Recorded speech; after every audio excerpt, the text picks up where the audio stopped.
Finite, finite का मतलब होता है वो चीज जिसकी एक लिमिट हो, जो कि एक दिन खत्म हो जाए, वो एंडलेस ना हो बल्कि उसकी एक एंडिंग हो, उसकी एक लिमिटेशंस हो। जैसे हम कह सकते हैं दुनिया क्या है, फाइनाइट है, ये एक दिन खत्म हो जाएगी।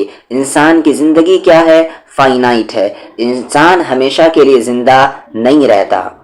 तो जहां पर लिमिटेशंस होगी आप क्या कहेंगे कि वो चीज क्या है, फाइनाइट है। और जहां पर लिमिटेशंस नहीं होंगी आप उस चीज को क्या कहेंगे कि वो चीज इन्फिनिट है। ध्यान से आप इसे क्या पढ़ेंगे, इन्फिनिट। और ये ऊपर वाला क्या बताया गया आपको, फाइनाइट, इन्फिनिट और वो फाइनाइट।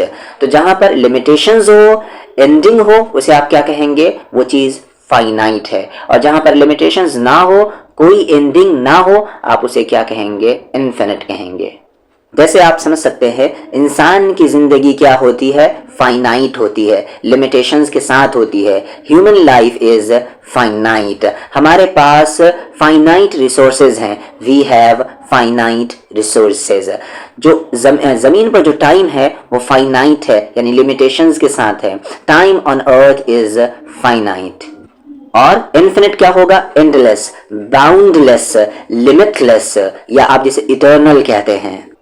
माँ की मोहब्बत क्या होती है, इन्फिनिट होती है। A mother's love is infinite, लेकिन ये भी झूठ है।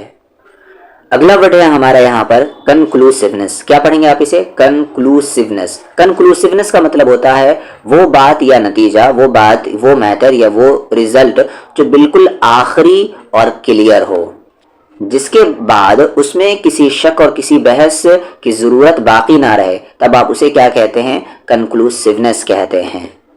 यानी कि वो बात जिसमें फाइनलिटी हो, सर्टेनिटी हो। सबूत में, एविडेंस में क्या थी, सर्टेनिटी थी, यानी फाइनलिटी थी। आप क्या कह सकते हैं, कंक्लूसिवनेस थी। और इसी का अपोजिट वर्ड है आपका इनकंक्लूसिवनेस। और जब आप हर बात को अकल से, मंतिक से और दलील से, यानी लॉजिकल वे में परखते हैं, तब आप उसे क्या कहते हैं, रैशनलिज्म कहते हैं। वो सोच जिसमें इंसान कहता है जब मैं तब मानूंगा इस बात को जब बात अकल से साबित होगी।